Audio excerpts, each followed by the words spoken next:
یہ پیغمبر جو ہم وقتاً فوقتاً بھیجتے رہے ہیں، ان میں سے ہم نے بعض کو بعض پر فضیلت دی ہے۔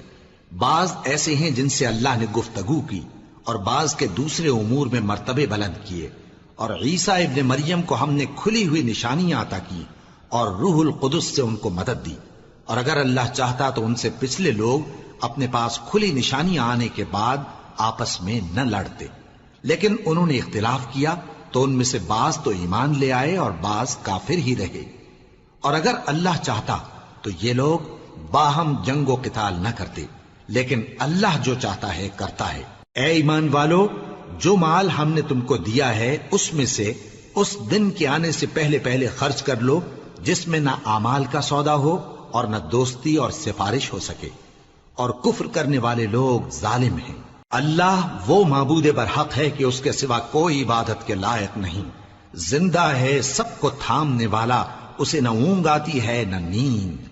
جو کچھ آسمانوں میں اور جو کچھ زمین میں ہے سب اسی کا ہے۔ کون ہے کہ اس کی اجازت کے بغیر اس سے کسی کی سفارش کر سکے؟ جو کچھ لوگوں کے روبرو ہو رہا ہے اور جو کچھ ان کے پیچھے ہو چکا ہے اسے سب معلوم ہے، اور لوگ اس کی معلومات میں سے کسی چیز پر دسترس حاصل نہیں کر سکتے۔ ہاں، جس قدر وہ چاہتا ہے اسی قدر معلوم کرا دیتا ہے۔ اس کی بادشاہی اور علم آسمان اور زمین سب پر حاوی ہے، اور اسے ان کی حفاظت کچھ بھی دشوار نہیں۔ وہ بڑا عالی رتبہ ہے، جلیل القدر ہے۔ دین اسلام میں کوئی زبردستی نہیں ہے، ہدایت صاف طور پر ظاہر اور گمراہی سے الگ ہو چکی ہے۔ تو جو شخص بتوں سے اعتقاد نہ رکھے اور اللہ پر ایمان لائے، اس نے ایسی مضبوط رسی ہاتھ میں پکڑ لی ہے جو کبھی ٹوٹنے والی نہیں، اور اللہ سب کچھ سنتا ہے، سب کچھ جانتا ہے۔ جو لوگ ایمان لائے ہیں ان کا دوست اللہ ہے کہ اندھیرے سے نکال کر روشنی میں لے جاتا ہے، اور جو کافر ہیں ان کے دوست شیطان ہیں کہ ان کو روشنی سے نکال کر اندھیرے میں لے جاتے ہیں۔ یہی لوگ اہل دوزخ ہیں کہ اس میں ہمیشہ رہیں گے۔ بھلا تم نے اس شخص کو نہیں دیکھا جو اس غرور کے سبب سے کہ اللہ نے اس کو سلطنت بخشی تھی، ابراہیم سے اپنے پروردگار کے بارے میں جھگڑنے لگا؟ جب ابراہیم نے کہا میرا پروردگار تو وہ ہے جو زندگی دیتا ہے اور موت دیتا ہے، وہ بولا کہ زندگی اور موت تو میں بھی دے سکتا ہوں۔ ابراہیم نے کہا کہ اللہ تو سورج کو مشرق سے نکالتا ہے، آپ اسے مغرب سے نکال دیجئے۔ یہ سن کر وہ کافر ہکا بکا رہ گیا، اور اللہ بے انصافوں کو ہدایت نہیں دیا کرتا۔ یا اسی طرح اس شخص کو نہیں دیکھا جس کا ایک بستی پر جو اپنی چھتوں پر گری پڑی تھی گزر ہوا، تو اس نے کہا کہ اللہ اس کے باشندوں کو مرنے کے بعد کیوں کر زندہ کرے گا؟ تو اللہ نے اس کی روح قبض کر لی اور 100 برس تک اس کو مردہ رکھا۔ پھر اس کو جلا اٹھایا اور پوچھا تم کتنا عرصہ مرے پڑے رہے ہو؟ اس نے جواب دیا کہ 1 دن یا اس سے بھی کم۔ اللہ نے فرمایا نہیں، بلکہ 100 برس مرے رہے ہو، اور اپنے کھانے پینے کی چیزوں کو دیکھو کہ اتنی مدت میں مطلق سڑی بسی نہیں، اور اپنے گدھے کو بھی دیکھو جو مرا پڑا ہے۔ غرض ان باتوں سے یہ ہے کہ ہم تم کو لوگوں کے لیے اپنی قدرت کی نشانی بنائیں، اور ہاں، گدھے کی ہڈیوں کو دیکھو کہ ہم ان کو کس طرح جوڑے دیتے اور ان پر کس طرح گوشت پوست چڑھائے دیتے ہیں۔ جب یہ واقعات اس کے مشاہدے میں آئے تو بول اٹھا کہ میں یقین کرتا ہوں کہ اللہ ہر چیز پر قادر ہے۔ اور جب ابراہیم نے اللہ سے عرض کیا کہ اے پروردگار مجھے دکھا کہ تو مردوں کو کیوں کر زندہ کرے گا، اللہ نے فرمایا کیا تم نے اس بات کا یقین نہیں کیا؟ انہوں نے کہا کیوں نہیں، لیکن میں دیکھنا اس لیے چاہتا ہوں کہ میرا دل اطمینان کامل حاصل کر لے۔ فرمایا کہ 4 پرندے لے لو، پھر ان کو اپنے سے ہلا لو اور ان کے ٹکڑے ٹکڑے کر دو، پھر ان کا ایک ایک ٹکڑا ہر ایک پہاڑ پر رکھ دو، پھر ان کو بلاؤ تو وہ تمہارے پاس دوڑتے چلے آئیں گے، اور جان رکھو کہ اللہ غالب ہے، صاحب حکمت ہے۔ جو لوگ اپنا مال اللہ کی راہ میں خرچ کرتے ہیں ان کے مال کی مثال اس دانے کی سی ہے جس سے 7 بالیں اگیں اور ہر ایک بال میں 100 دانے ہوں، اور اللہ جس کے اجر کو چاہتا ہے اور زیادہ کرتا ہے، اور اللہ کشائش والا ہے، سب کچھ جاننے والا ہے۔ جو لوگ اپنا مال اللہ کے راستے میں صرف کرتے ہیں پھر اس کے بعد نہ اس خرچ کا کسی پر احسان رکھتے ہیں اور نہ کسی کو تکلیف دیتے ہیں، ان کا صلہ ان کے پروردگار کے پاس تیار ہے، اور قیامت کے روز نہ ان کو کچھ خوف ہوگا اور نہ وہ غمگین ہوں گے۔ جس خیرات کے دینے کے بعد لینے والے کو ایذا دی جائے اس سے تو نرم بات کہہ دینی اور درگزر کرنا بہتر ہے، اور اللہ بے نیاز ہے، بردبار ہے۔ مومنوں، اپنے صدقات و خیرات احسان رکھنے اور ایذا دینے سے اس شخص کی طرح برباد نہ کر دینا جو لوگوں کو دکھاوے کے لیے مال خرچ کرتا ہے اور اللہ اور روز آخر پر ایمان نہیں رکھتا، تو اس کے مال کی مثال اس چٹان کی سی ہے جس پر تھوڑی سی مٹی پڑی ہو اور اس پر زور کا مے برس کر اسے صاف کر ڈالے۔ اسی طرح یہ ریاکار لوگ اپنے اعمال کا کچھ بھی صلہ حاصل نہیں کر سکیں گے، اور اللہ ایسے ناشکروں کو ہدایت نہیں دیا کرتا۔ اور جو لوگ اللہ کی خوشنودی حاصل کرنے کے لیے اور خلوص نیت سے اپنا مال خرچ کرتے ہیں، ان کی مثال ایک باغ کی سی ہے جو اونچی جگہ پر واقع ہو، جب اس پر زور کا مے پڑے تو دگنا پھل لائے، پھر اگر مے نہ بھی پڑے تو خیر پھوار ہی صحیح، اور اللہ تمہارے کاموں کو دیکھ رہا ہے۔ بھلا تم میں کوئی یہ چاہتا ہے کہ اس کا کھجوروں اور انگوروں کا باغ ہو جس میں نہریں بہ رہی ہوں اور اس میں اس کے لیے ہر قسم کے میوے موجود ہوں، اور اسے بڑھاپا آ پکڑے اور اس کے ننھے ننھے بچے بھی ہوں، تو ناگہاں اس باغ پر آگ کا بھرا ہوا بگولا چلے، پس وہ جل جائے۔ اس طرح اللہ تم سے اپنی آیتیں کھول کھول کر بیان فرماتا ہے تاکہ تم سوچو اور سمجھو۔ مومنو، جو پاکیزہ اور عمدہ مال تم کماتے ہو اور جو چیزیں ہم تمہارے لیے زمین سے نکالتے ہیں ان میں سے اللہ کی راہ میں بھی خرچ کرو، اور بری اور ناپاک چیزیں دینے کا قصد نہ کرنا کہ اگر وہ چیزیں تمہیں دی جائیں تو بجز اس کے کہ لیتے وقت آنکھیں بند کر لو، ان کو کبھی نہ لو، اور جان رکھو کہ اللہ بے نیاز ہے، خوبیوں والا ہے۔ شیطان تمہیں تنگ دستی کا خوف دلاتا اور بے حیائی کے کام کرنے کو کہتا ہے، اور اللہ تم سے اپنی بخشش اور رحمت کا وعدہ کرتا ہے، اور اللہ کشائش والا ہے، سب کچھ جاننے والا ہے۔ وہ جس کو چاہتا ہے دانائی بخشتا ہے، اور جس کو دانائی ملی بے شک اس کو بڑی نعمت ملی۔ اور نصیحت تو وہی لوگ قبول کرتے ہیں جو عقل مند ہیں، اور تم اللہ کی راہ میں جس طرح کا خرچ کرو یا کوئی نذر مانو، اللہ اس کو جانتا ہے، اور ظالموں کا کوئی مددگار نہ ہوگا۔ اگر تم خیرات ظاہر کر کے دو تو وہ بھی خوب ہے، اور اگر پوشیدہ دو اور دو بھی ضرورت مندوں کو تو یہ تمہارے لیے بہتر ہے، اور اس طرح کا دینا تمہارے گناہوں کو بھی دور کرے گا، اور اللہ کو تمہارے سب کاموں کی خبر ہے۔ اے نبی صلی اللہ علیہ وآلہ وسلم، تم ان لوگوں کی ہدایت کے ذمہ دار نہیں ہو، بلکہ اللہ ہی جس کو چاہتا ہے ہدایت بخشتا ہے۔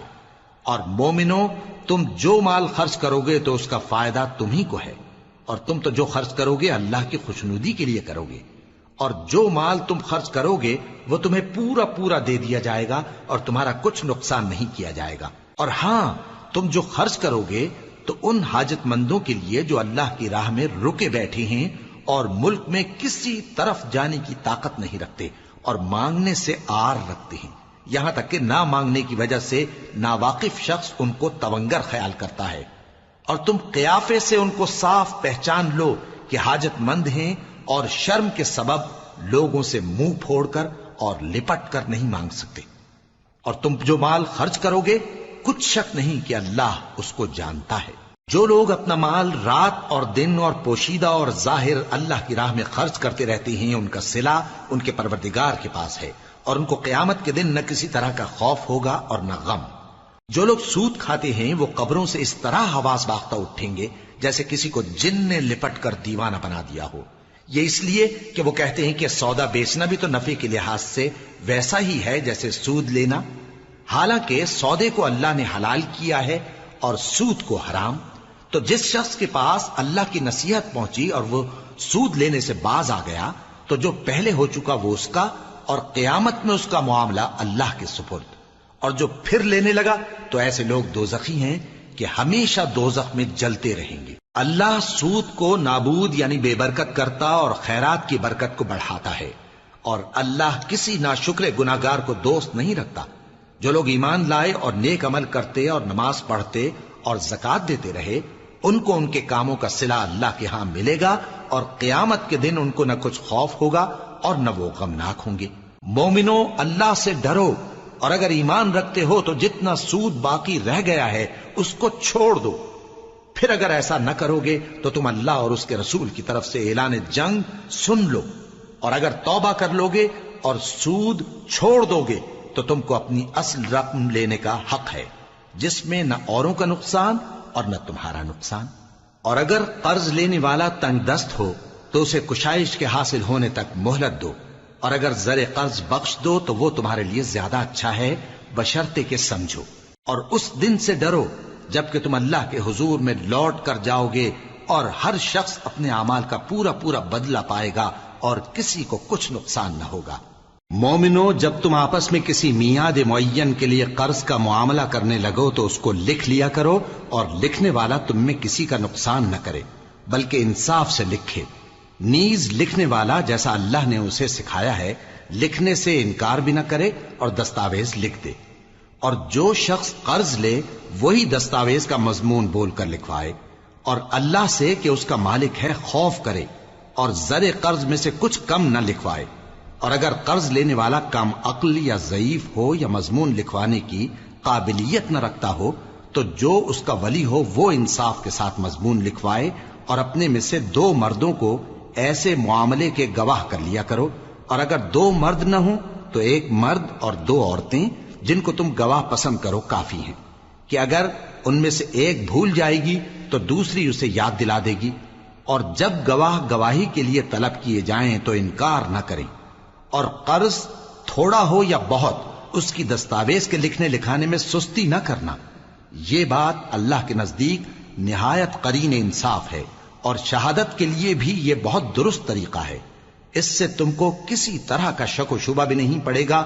ہاں، اگر سودا دست بدست ہو جو تم آپس میں لیتے دیتے ہو تو اگر ایسے معاملے کے دستاویز نہ لکھو تو تم پر کچھ گناہ نہیں۔ اور جب خرید و فروخت کیا کرو، مثلا زمین جائیداد کی، تو بھی گواہ کر لیا کرو، اور کاتب دستاویز اور گواہ معاملہ کرنے والوں کا کسی طرح کا نقصان نہ کریں۔ اگر تم لوگ ایسا کرو تو یہ تمہارے لیے گناہ کی بات ہے، اور اللہ سے ڈرو اور دیکھو کہ وہ تم کو کیسی مفید باتیں سکھاتا ہے، اور اللہ ہر چیز سے واقف ہے۔ اور اگر تم سفر پر ہو اور دستاویز لکھنے والا نہ مل سکے تو کوئی چیز رہن با قبضہ رکھ کر قرض لے لو، اور اگر تم میں سے کوئی دوسرے کو امین سمجھے یعنی رہن کے بغیر قرض دے دے تو امانت دار کو چاہیے کہ صاحب امانت کی امانت ادا کر دے، اور اللہ سے جو اس کا پروردگار ہے ڈرے، اور دیکھنا شہادت کو مت چھپانا، جو اس کو چھپائے گا وہ دل کا گناہگار ہوگا۔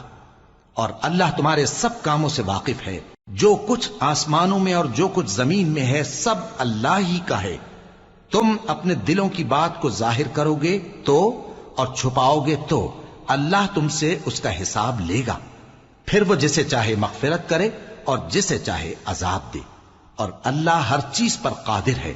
رسول اللہ صلی اللہ علیہ وآلہ وسلم اس کتاب پر جو ان کے پروردگار کی طرف سے ان پر نازل ہوئی ایمان رکھتے ہیں، اور مومن بھی سب اللہ پر اور اس کے فرشتوں پر اور اس کی کتابوں پر اور اس کے پیغمبروں پر ایمان رکھتے ہیں، اور کہتے ہیں کہ ہم اس کے پیغمبروں سے کسی میں کچھ فرق نہیں کرتے، اور وہ اللہ سے عرض کرتے ہیں کہ ہم نے تیرا حکم سنا اور قبول کیا۔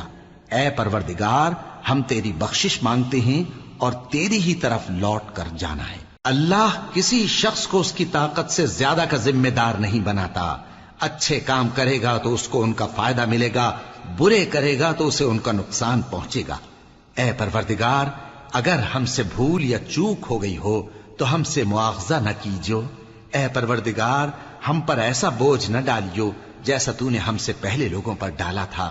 اے پروردگار، جتنا بوجھ اٹھانے کی ہم میں طاقت نہیں اتنا بوجھ ہم پر نہ رکھیو، اور اے پروردگار ہمارے گناہوں سے درگزر کر اور ہمیں بخش دے اور ہم پر رحم فرما، تو ہی ہمارا مددگار ہے، سو ہم کو کافروں پر غالب کر۔ شروع اللہ کا نام لے کر جو بڑا مہربان نہایت رحم والا ہے۔ الف لام میم۔ اللہ جو معبود برحق ہے، اس کے سوا کوئی عبادت کے لائق نہیں، زندہ ہے سب کو تھامنے والا۔ اس نے اے نبی تم پر سچی کتاب نازل کی جو پہلی آسمانی کتابوں کی تصدیق کرتی ہے، اور اسی نے تورات اور انجیل نازل کی تھی۔ یہ 2 کتابیں اس نے پہلے نازل کی تھیں لوگوں کی ہدایت کے لیے، اور پھر قرآن جو حق اور باطل کو الگ الگ کر دینے والا ہے نازل کیا۔ جو لوگ اللہ کی آیتوں کا انکار کرتے ہیں ان کو سخت عذاب ہوگا، اور اللہ زبردست ہے، بدلہ لینے والا ہے۔ اللہ ایسا خبیر و بصیر ہے کہ کوئی چیز اس سے پوشیدہ نہیں، نہ زمین میں اور نہ آسمان میں۔ وہی تو ہے جو ماں کے پیٹ میں جیسی چاہتا ہے تمہاری صورتیں بناتا ہے، اس غالب حکمت والے کے سوا کوئی عبادت کے لائق نہیں۔ اے پیغمبر، وہی تو ہے جس نے تم پر یہ کتاب نازل کی جس کی بعض آیتیں محکم ہیں اور وہی اصل کتاب ہیں، اور بعض دوسری متشابہ ہیں۔ تو جن لوگوں کے دلوں میں کجی ہے وہ متشابہات کا اتباع کرتے ہیں تاکہ فتنہ برپا کریں اور مراد اصلی کا پتہ لگائیں، حالانکہ مراد اصلی اللہ کے سوا کوئی نہیں جانتا۔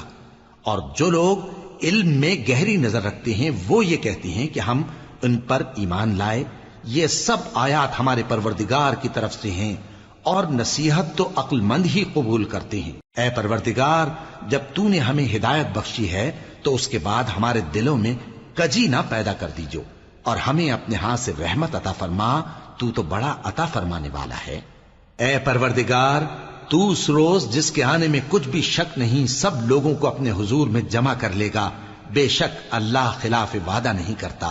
جو لوگ کافر ہوئے اس دن نہ تو ان کا مال ہی اللہ کے عذاب سے ان کو بچا سکے گا اور نہ ان کی اولاد ہی کچھ کام آئے گی، اور یہ لوگ آتش جہنم کا ایندھن ہوں گے۔ ان کا حال بھی فرعونیوں اور ان سے پہلے لوگوں کا سا ہوگا جنہوں نے ہماری آیتوں کی تکذیب کی تھی، تو اللہ نے ان کو ان کے گناہوں کے سبب عذاب میں پکڑ لیا تھا، اور اللہ سخت عذاب کرنے والا ہے۔ اے پیغمبر، کافروں سے کہہ دو کہ تم دنیا میں بھی عنقریب مغلوب ہو جاؤ گے اور آخرت میں جہنم کی طرف اکٹھا کیے جاؤ گے، اور وہ بری جگہ ہے۔ تمہارے لیے دو گروہوں میں جو جنگ بدر کے دن آپس میں بھڑ گئے قدرت الہی کی عظیم الشان نشانی تھی۔ ایک گروہ مسلمانوں کا تھا، وہ اللہ کی راہ میں لڑ رہا تھا، اور دوسرا گروہ کافروں کا تھا، وہ ان کو اپنی آنکھوں سے اپنے سے دگنا مشاہدہ کر رہا تھا۔ اور اللہ اپنی نصرت سے جس کو چاہتا ہے مدد دیتا ہے۔ جو اہل بصارت ہیں ان کے لیے اس واقعے میں بڑی عبرت ہے۔ لوگوں کو ان کی خواہشوں کی چیزیں یعنی عورتیں اور بیٹے اور سونے اور چاندی کے بڑے بڑے ڈھیر اور نشان لگے ہوئے گھوڑے اور مویشی اور کھیتی بڑی زینت دار معلوم ہوتی ہیں، مگر یہ سب دنیا ہی کی زندگی کے سامان ہیں، اور اللہ کے پاس بہت اچھا ٹھکانہ ہے۔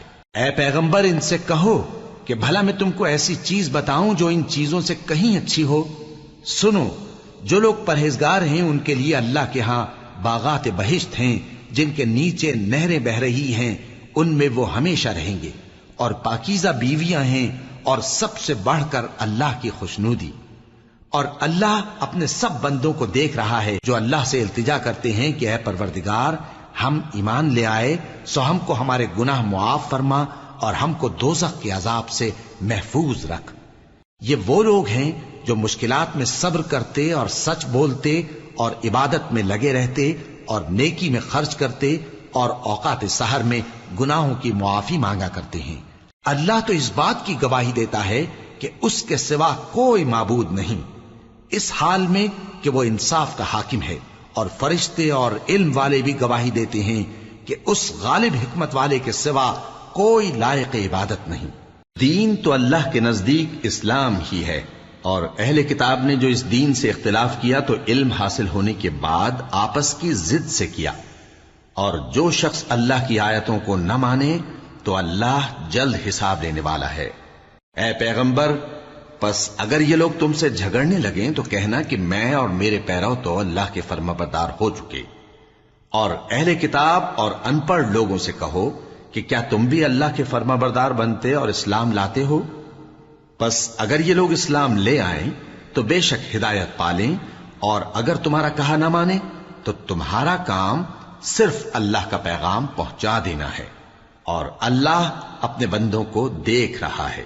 جو لوگ اللہ کی آیتوں کو نہیں مانتے اور انبیاء کو ناحق قتل کرتے رہے ہیں، اور جو انصاف کرنے کا حکم دیتے ہیں انہیں بھی مار ڈالتے ہیں، ان کو دکھ دینے والے عذاب کی خوشخبری سنا دو۔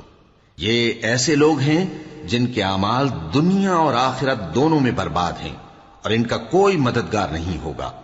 بھلا تم نے ان لوگوں کو نہیں دیکھا جن کو کتاب یعنی تورات سے حصہ دیا گیا اور وہ اس کتاب اللہ یعنی قرآن کی طرف بلائے جاتے ہیں تاکہ یہ ان کے تنازعات کا ان میں فیصلہ کر دے، تو ایک فریق ان میں سے پھر جاتا ہے اور منہ پھیر لیتا ہے، یہ اس لیے کہ یہ اس بات کے قائل ہیں کہ دوزخ کی آگ ہمیں چند روز کے سوا چھو ہی نہیں سکے گی، اور جو کچھ یہ دین کے بارے میں بہتان باندھتے رہے ہیں اس نے ان کو دھوکے میں ڈال رکھا ہے۔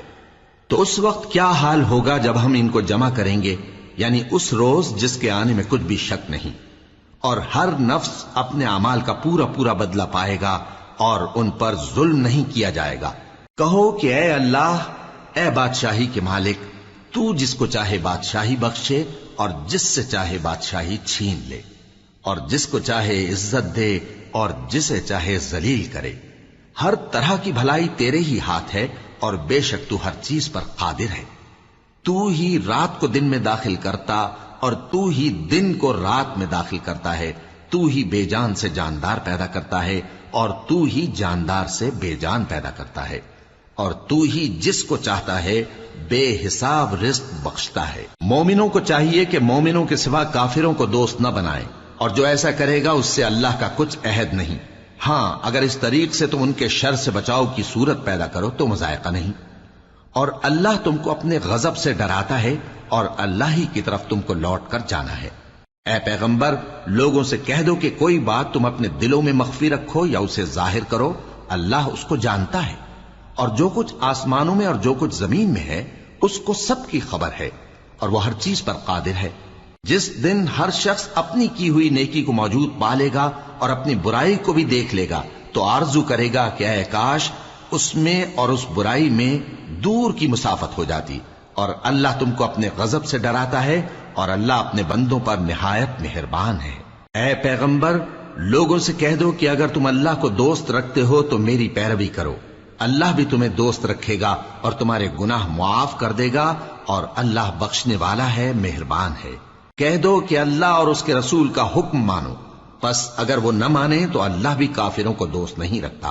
اللہ نے آدم اور نوح اور خاندان ابراہیم اور خاندان عمران کو تمام جہان کے لوگوں میں سے منتخب فرمایا تھا، ان میں سے بعض بعض کی اولاد تھے، اور اللہ سننے والا ہے، جاننے والا ہے۔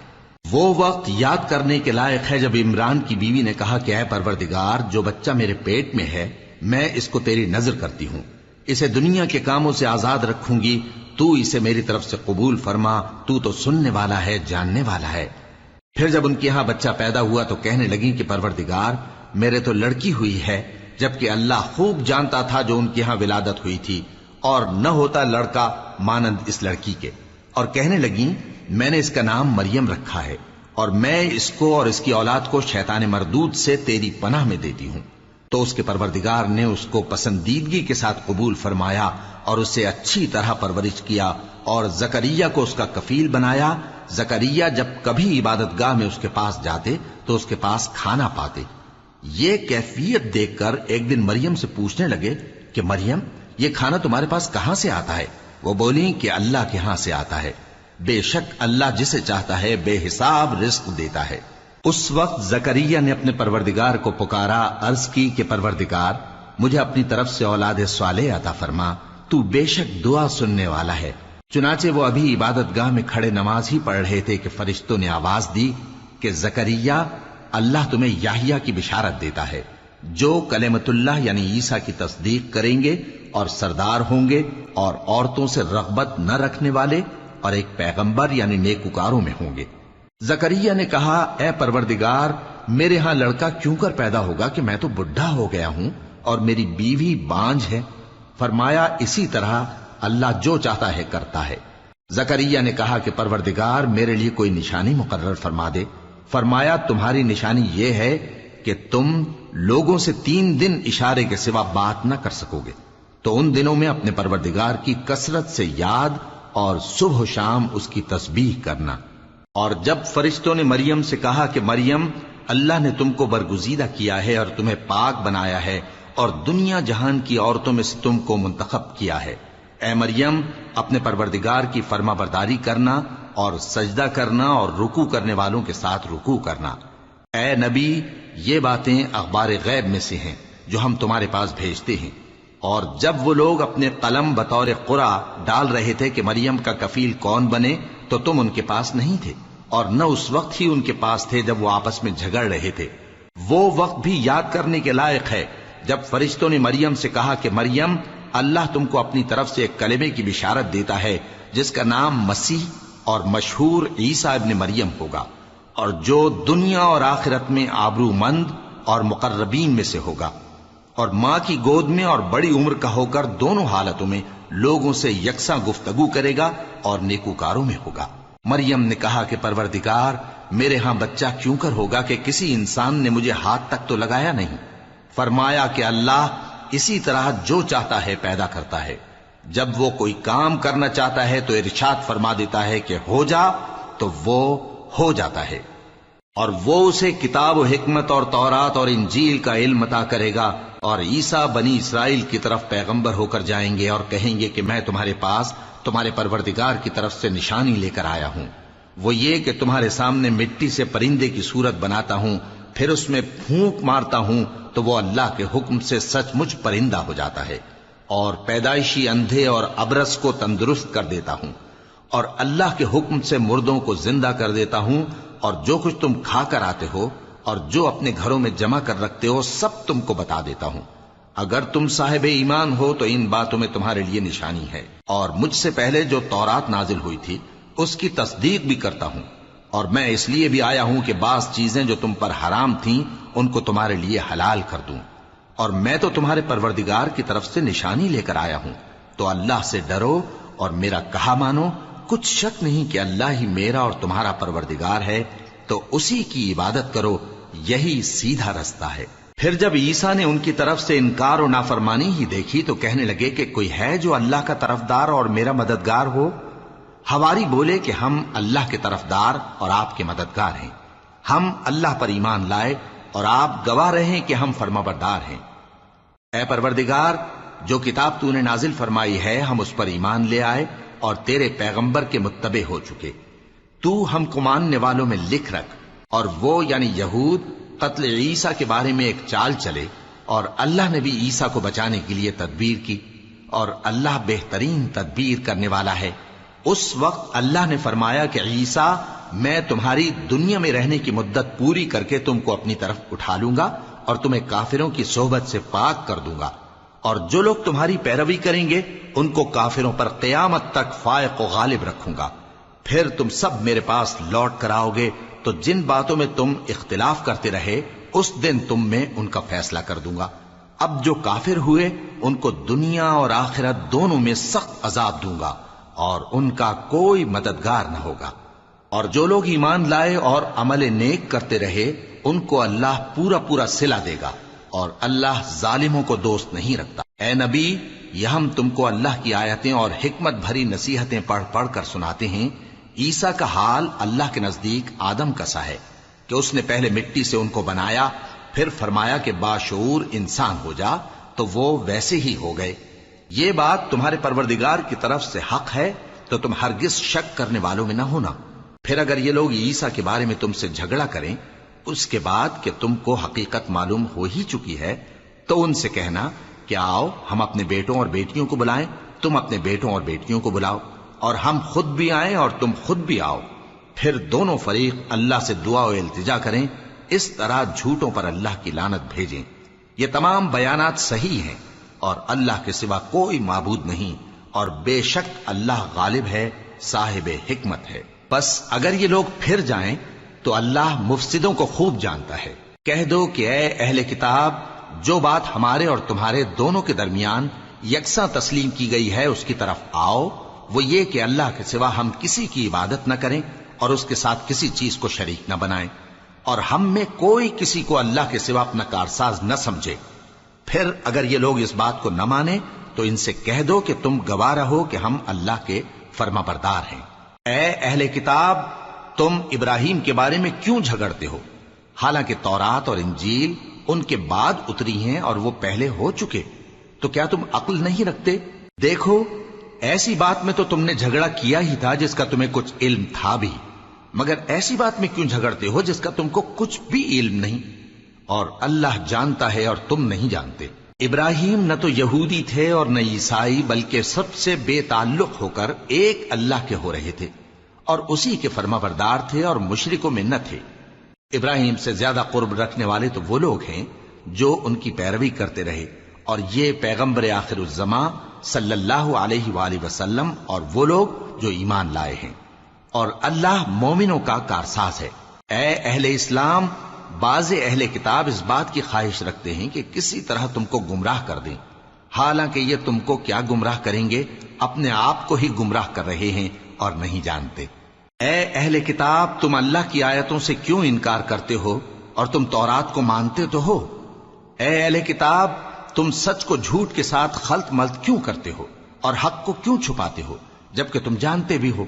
اور اہل کتاب کا ایک گروہ اپنے آدمیوں سے کہتا ہے کہ جو کتاب مومنوں پر نازل ہوئی ہے اس پر دن کے شروع میں تو ایمان لے آیا کرو اور اس کے آخر میں انکار کر دیا کرو، تاکہ وہ اسلام سے برگشتہ ہو جائیں، اور اپنے دین کے پیروں کے سوا کسی اور کی بات کا یقین نہ کر لینا۔ اے پیغمبر، کہہ دو کہ ہدایت تو اللہ ہی کی ہدایت ہے۔ وہ یہ بھی کہتے ہیں، یہ بھی نہ ماننا کہ جو چیز تم کو ملی ہے ویسی کسی اور کو بھی مل سکتی ہے، ورنہ وہ تم پر تمہارے رب کے روبرو حجت قائم کر دیں گے۔ اے پیغمبر، کہہ دو کہ بزرگی اللہ ہی کے ہاتھ میں ہے، وہ جسے چاہتا ہے دیتا ہے، اور اللہ کشائش والا ہے، علم والا ہے۔ وہ اپنی رحمت سے جس کو چاہتا ہے خاص کر لیتا ہے، اور اللہ بڑے فضل کا مالک ہے۔ اور اہل کتاب میں سے کوئی تو ایسا ہے کہ اگر تم اس کے پاس دیناروں کا ڈھیر امانت رکھ دو تو تم کو فوراً واپس دے دے، اور کوئی اس طرح کا ہے کہ اگر اس کے پاس 1 دینار بھی امانت رکھو تو جب تک اس کے سر پر ہر وقت کھڑے نہ رہو تمہیں دے ہی نہیں۔ یہ اس لیے کہ وہ کہتے ہیں کہ امیوں کے بارے میں ہم سے مواخذہ نہیں ہوگا۔ یہ اللہ پر محض جھوٹ بولتے ہیں اور اس بات کو جانتے بھی ہیں۔ ہاں، کیوں نہیں؟ جو شخص اپنے اقرار کو پورا کرے اور پرہیزگار بنا رہے تو اللہ بھی پرہیزگاروں کو دوست رکھتا ہے۔ جو لوگ اللہ کے اقراروں اور اپنی قسموں کو بیچ ڈالتے ہیں اور ان کے عوض تھوڑی سی قیمت حاصل کرتے ہیں، ان کا آخرت میں کچھ حصہ نہیں۔ ان سے اللہ نہ تو کلام کرے گا اور نہ قیامت کے روز ان کی طرف دیکھے گا، اور نہ ان کو پاک کرے گا، اور ان کو دکھ دینے والا عذاب ہوگا۔ اور ان اہل کتاب میں بعض ایسے ہیں کہ کتاب یعنی تورات کو زبان مروڑ مروڑ کر پڑھتے ہیں تاکہ تم سمجھو کہ جو کچھ وہ پڑھتے ہیں کتاب میں سے ہے، حالانکہ وہ کتاب میں سے نہیں ہوتا، اور کہتے ہیں کہ وہ اللہ کی طرف سے نازل ہوا ہے، حالانکہ وہ اللہ کی طرف سے نہیں ہوتا، اور اللہ پر جھوٹ بولتے ہیں اور یہ بات جانتے بھی ہیں۔ کسی آدمی کو شایع نہیں کہ اللہ اسے کتاب اور حکومت اور نبوت عطا فرمائے پھر وہ لوگوں سے کہے کہ اللہ کو چھوڑ کر میرے بندے ہو جاؤ، بلکہ اس کو یہ کہنا چاہیے کہ اے اہل کتاب، تم ربانی ہو جاؤ، کیونکہ تم کتاب کی تعلیم بھی دیتے ہو اور کیونکہ پڑھتے پڑھاتے رہتے ہو۔ اور اس کو یہ بھی نہیں کہنا چاہیے کہ تم فرشتوں اور پیغمبروں کو معبود بنا لو۔ بھلا جب تم مسلمان ہو چکے تو کیا وہ تمہیں کافر ہونے کو کہے گا؟ اور جب اللہ نے پیغمبروں سے عہد لیا کہ جب میں تم کو کتاب اور دانائی عطا کروں پھر تمہارے پاس کوئی پیغمبر آئے جو تمہاری کتاب کی تصدیق کرے تو تمہیں ضرور اس پر ایمان لانا ہوگا اور ضرور اس کی مدد کرنی ہوگی۔ اور عہد لینے کے بعد پوچھا کہ بھلا تم نے اقرار کیا اور اس اقرار پر میرا ذمہ لیا، یعنی مجھے ضامن ٹھہرایا؟ انہوں نے کہا ہاں، ہم نے اقرار کیا۔ فرمایا کہ تم اس عہد و پیمان کے گواہ رہو اور میں بھی تمہارے ساتھ گواہ ہوں۔ اب جو لوگ اس کے بعد پھر جائیں تو وہی بد کردار ہیں۔ پھر کیا یہ کافر اللہ کے دین کے سوا کسی اور دین کے طالب ہیں؟ حالانکہ سب اہل آسمان و زمین خوشی یا ناخوشی سے اللہ کے فرما بردار ہیں اور اسی کی طرف لوٹ کر جانے والے ہیں۔ کہو کہ ہم اللہ پر ایمان لائے اور جو کتاب ہم پر نازل ہوئی اور جو صحیفے ابراہیم اور اسماعیل اور اسحاق اور یعقوب اور ان کی اولاد پر اترے، اور جو کتابیں موسیٰ اور عیسیٰ اور دوسرے انبیاء کو پروردگار کی طرف سے ملیں، سب پر ایمان لائے۔ ہم ان پیغمبروں میں سے کسی میں کچھ فرق نہیں کرتے، اور ہم اسی اللہ کے فرما بردار ہیں۔ اور جو شخص اسلام کے سوا کسی اور دین کا طالب ہوگا وہ اس سے ہرگز قبول نہیں کیا جائے گا، اور ایسا شخص آخرت میں نقصان اٹھانے والوں میں ہوگا۔ اللہ ایسے لوگوں کو کیوں کر ہدایت دے جو ایمان لانے کے بعد کافر ہو گئے اور پہلے اس بات کی گواہی دے چکے کہ یہ پیغمبر برحق ہے اور ان کے پاس دلائل بھی آ گئے، اور اللہ بے انصافوں کو ہدایت نہیں دیتا۔ ان لوگوں کی سزا یہ ہے کہ ان پر اللہ کی اور فرشتوں کی اور انسانوں کی سب کی لعنت ہے، ہمیشہ اس لعنت میں گرفتار رہیں گے۔ ان سے نہ تو عذاب ہلکا کیا جائے گا اور نہ انہیں مہلت دی جائے گی۔ ہاں، جنہوں نے اس کے بعد توبہ کی اور اپنی حالت درست کر لی تو اللہ بخشنے والا مہربان ہے۔ جو لوگ ایمان لانے کے بعد کافر ہو گئے پھر کفر میں بڑھتے گئے، ایسوں کی توبہ ہرگز قبول نہیں ہوگی اور یہ لوگ گمراہ ہیں۔ جو لوگ کافر ہوئے اور کفر ہی کی حالت میں مر گئے، وہ اگر نجات حاصل کرنی چاہیں اور بدلے میں زمین بھر سونا دیں تو ہرگز قبول نہیں کیا جائے گا۔ ان لوگوں کو دکھ دینے والا عذاب ہوگا اور ان کا کوئی مددگار نہیں ہوگا۔